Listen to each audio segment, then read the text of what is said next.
I can't prove that this is true. Noon I've told believes me, and I'm really just tired of telling the story and getting into the inevitable debates over plausibility. But I know what happened and figured the community here may at least have more of an open mind about the experience. If anything, I can at least get the whole story written out without being ridiculed. It was about a year and a half ago I started attending college. After filling out mountains of applications and jumping through nonsensical hoops, I finally received notice about where I had been accepted. My first choice, UGA, had actually accepted me, which was great. But another college accepted me as well, Kennesaw State University. Now, this school was notably less prestigious than Tech, but was still one of the largest in Georgia. However, I had never even toured the place. I just sent the app out, going through the motions. So I decided I should at least give the place a fair chance, and promptly decided to view the campus before making a final decision. The day was rainy, and the grounds of the university were riddled with mud and soaked patches of freshly planted grass. There were only a few of us in the tour group, since it was getting close to the fall registration deadline, and the tour ended early due to the light rainfall increasing to a thunderous downpour. Not exactly pleased with the minimal view of the campus, I opted to explore on my own. Luckily, I had a backup poncho in my car I donned before walking around and checking out the place. Thunder crackled above me and the rain increased, as if determined to stop me from proceeding. But I pressed on, exploring more of the campus. As I journeyed through the buildings of the small campus, I realized all the buildings I had gotten to were closed down. It seemed odd, after all, it was still summer. Shouldn't classes be going on? And on that note, the student body seemed non-existent. That wasn't such a big deal, after all, it was a disastrous storm, but still. I hadn't seen a single soul since the tour group broke up. Eventually I made my way to one of the dorm areas, named University Place. It was a small grouping of dorms that resembled apartments, though they were far off from the main campus, as if hidden away. I quickly found shelter under an overhang to briefly get out of the weather. A poncho is only so useful when it gets torrential. And that's when I noticed that a door to one of the dorms was open. Just, wide open. I walked past it, trying not to be too obvious, but I glanced in. Noon was home, though I could see a TV alongside the wall was lit up. Normally, I wouldn't try and intrude, but I was determined to at least get to see some part of the campus more in depth. I walked to the door and knocked on the wall inside, yelling to see if anyone was inside. No answer. I knocked again, this time taking a step inside as I did. Still no answer. I decided it wouldn't hurt to at least take a look around the living room, so I headed inside, removing the poncho and leaving it at the doorway and slipping my drenched shoes off as well. I called out a final time as I walked into the main living area, to no avail. I looked over at the TV, which was stuck on static. No noise though. I walked over and turned it off, noticing that the place seemed vacant, but with signs of life. An open pizza box with food still inside was on a table in the living room, though it was inhabited by flies, seemingly left alone for days. As I walked through the room, I noticed a smell wafted into my nose that was incredibly displeasing. It smelled like rotting meat. Part of me told me to get out, but the other part was insisting I keep walking. I crept towards the smell, realizing it was coming from the kitchen. I slowly approached, the smell becoming more poignant as I got closer. I reached the sink and found just that, rotting meat. Infested with maggots, writhing in the chunk of beef. It was disgusting and disturbing. I nearly vomited from the sight and smell, quickly turning around and leaving the kitchen, only to realize the TV was back on.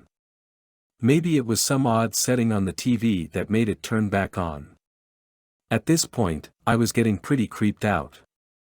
I turned the TV off again, and even unplugged it from the wall. I decided it was a good time to leave, and started towards the still open doorway. That's when I heard it, a thump. I nearly jumped at the noise, but tried to keep my composure. It came from the room near the doorway, labeled A. Now, I've seen enough horror movies to know that you don't go towards the noise. You run away from the noise. So that's what I did. I went straight towards the door and grabbed my poncho, ready to leave. Suddenly, the door flew closed right in front of me, slamming itself shut against the door frame. I nearly fell over from the surprising motion, and quickly shuffled backwards. I stared in awe, trying to figure out what had happened. I lurched forward and tried to twist the knob, to no avail. It was as if the door was locked from the other side. I pounded on it and cried out, yelling for help, frantically twisting the knob as hard as I could. I reached into my pocket and pulled out my phone to call for someone, only to see that no bars were available. Fantastic. Eventually, I gave up, looking around the room for any other way out. I soon realized that the actual dorm rooms had windows in them, which I could maybe use to escape. I could practically feel my heart pounding in my chest as I came to the realization that something was really going wrong here. Was it a joke gone wrong? Was someone deliberately trying to freak me out? If so, it was working. And then, I heard another thump. Louder this time. Still coming from that room. As much as I didn't want to approach it, that room seemed like it could have someone in it, which would be my best bet at getting the hell out. I got up and advanced towards the door, and quickly realized the TV was on again. The static was lighting up the screen, even though the TV was unplugged still. I ignored it. My only concern was getting out at this point. I knocked on the door once, then waited. No answer. I knocked again. No answer. I called out. Nothing. I gripped the knob and turned it, feeling the door give as I pushed it open slowly. The room was dark, and the outside weather made it impossible to see anything more than the vague outlines of the furniture. A bed and a desk, with some knickknacks here and there. I called out, trying to figure out if someone was there, with no answer. I flicked the light switch, but nothing happened. I crept into the room towards the window. It was my ticket at escaping, and I thought about nothing else. Until the covers on the bed rustled. I jumped, backing against the wall. Hello? I called out. Nothing. Are you okay? I asked what I presumed to be the dorm inhabitant. Again, nothing. I reached towards the bed and gripped the cover, ready to pull it off. Slowly, I dragged the bedding off the figure and stepped over to the uncovered being. What I saw made me gag and stifle vomit. It was a man not much older than me with his eyes and mouth sewn shut, dried blood caked around both orifices. He was naked, and had some sort of odd symbol cut into his chest, more blood surrounding it. I stared at him, still unsure about what I was seeing. And then his head turned, twisting towards me. He let out a small moan, which made my blood run cold and created a powerful sense of fear within me. I quickly threw off the sheets and ran to the window. I unhinged the locks and pulled up on it as hard as I could, a metallic screeching accompanying its movement. Cold breeze shot in from outside. I didn't care, I was getting out. I forced the window open, the outside rain flying in as I did, and I began to climb out into the world. I tumbled into a bush outside, and quickly got up, looking back to make sure that thing wasn't following me. Oddly enough, there was nothing in the bed now. It was vacant, but I didn't care. I ran. And kept running. I got to my car, got in, and drove away. I always have nightmares about that experience. I have no ideas about what happened, and I don't want to think about it any more than that.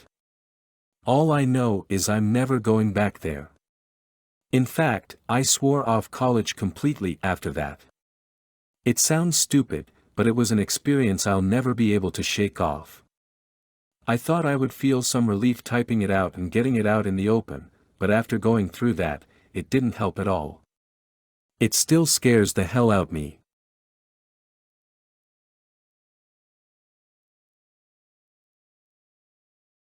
I think I can remember how it started, faintly, but I can.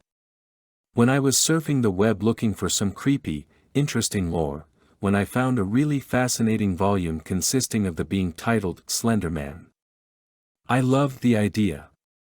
I loved everything about it. I soon became obsessed. I am an avid, I guess you could say, artist. I used to draw a lot. Every one of my drawings contained Slender Man. Even the doodles on my schoolwork depicted the tendril-covered suit-wearing man-thing. I began making my own interpretations of him.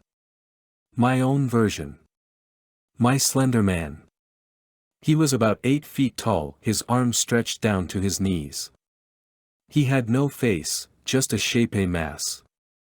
Almost as if someone covered their head with a tight cloth or spandex. Anyways, it was like he was my own creation. Another version of myself. It was so cool. Or so I thought.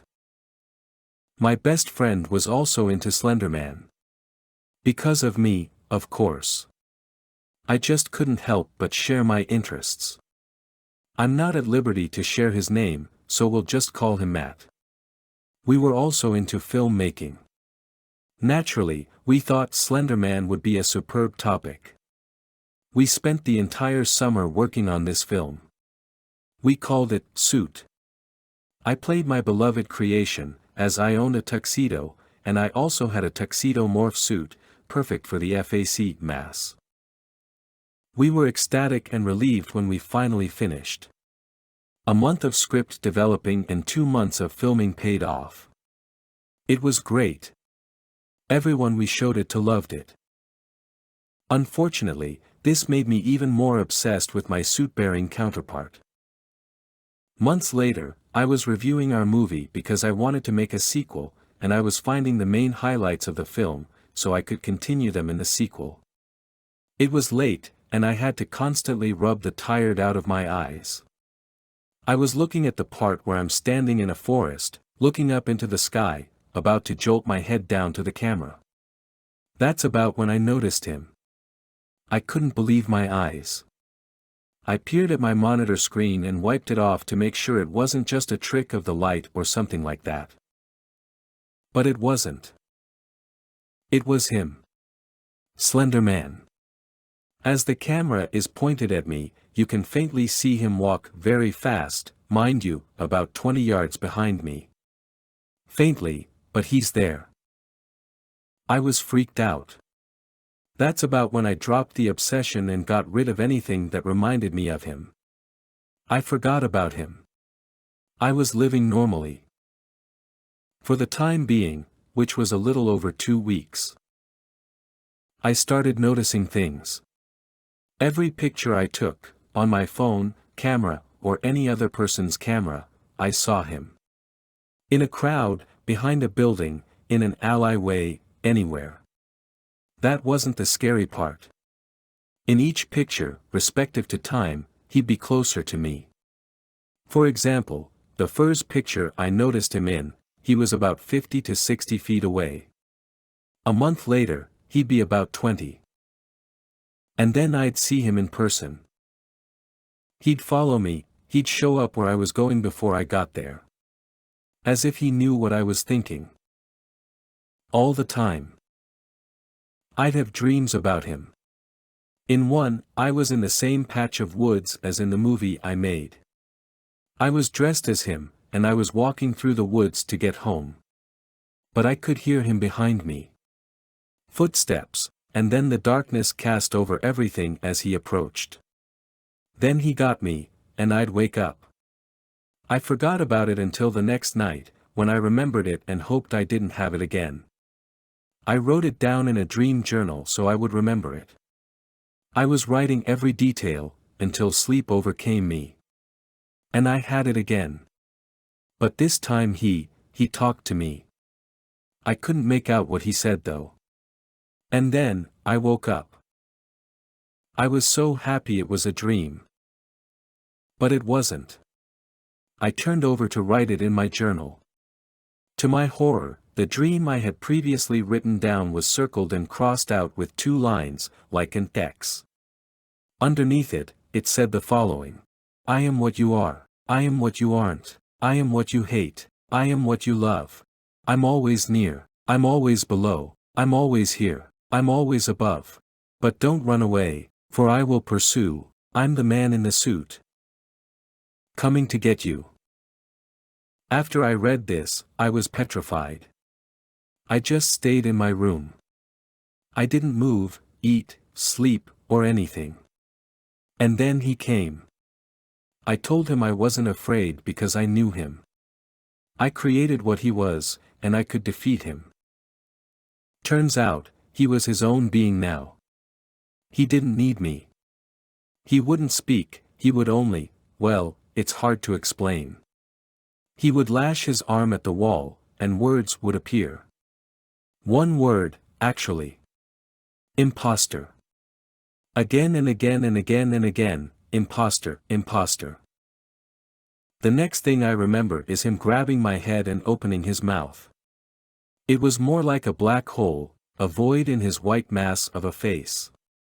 And then, quiet. I was on the floor, but I wasn't me. I was him now. I finally realized what he meant. I wanted to be Slender Man, so he made sure that happened. I created him, and he took over. That was when my life ended for me, at least. But I don't mind this new life. I've gotten used to taking people. It's a sport, almost. You see me in your mirrors, pictures, and then in front of you or behind you. So, a word to the wise. Don't turn around.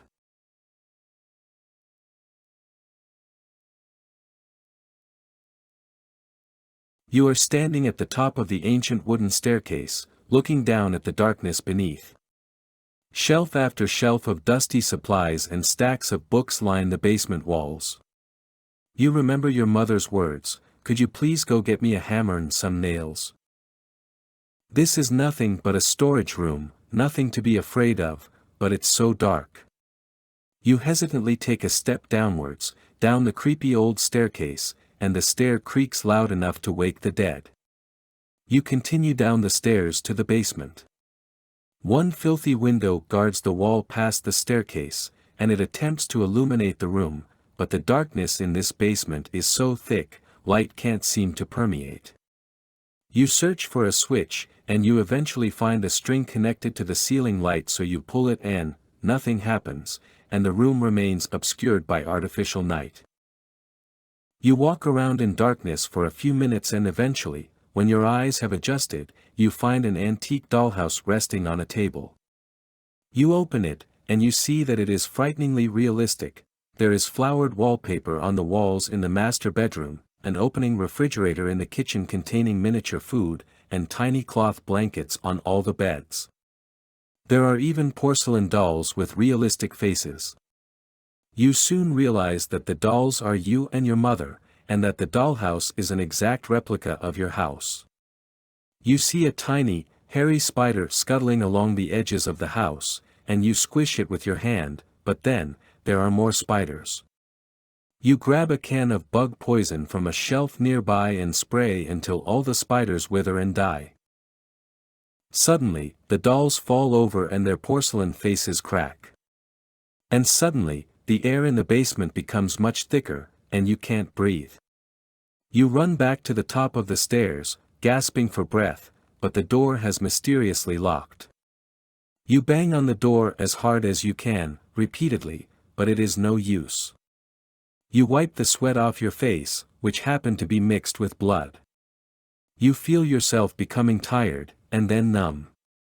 Finally, a shock runs through your body and you succumb to paralysis, falling down the stairs like a limp rag doll. You slowly open your eyes to find the lights on. You blink a few times, and yes, the lights are still on, shining brightly and intensely. You move your aching limbs and try to stand. It takes effort, but you manage. You stare at the table which once supported the dollhouse. The dollhouse has vanished. Huh. But even more intriguing is the long wooden box propped up against the wall to the far left. You tentatively walk closer, shivering with each cold breath you take, and you realize what the box is: a coffin. A large wooden coffin, engraved in gold letters, your mother's last name.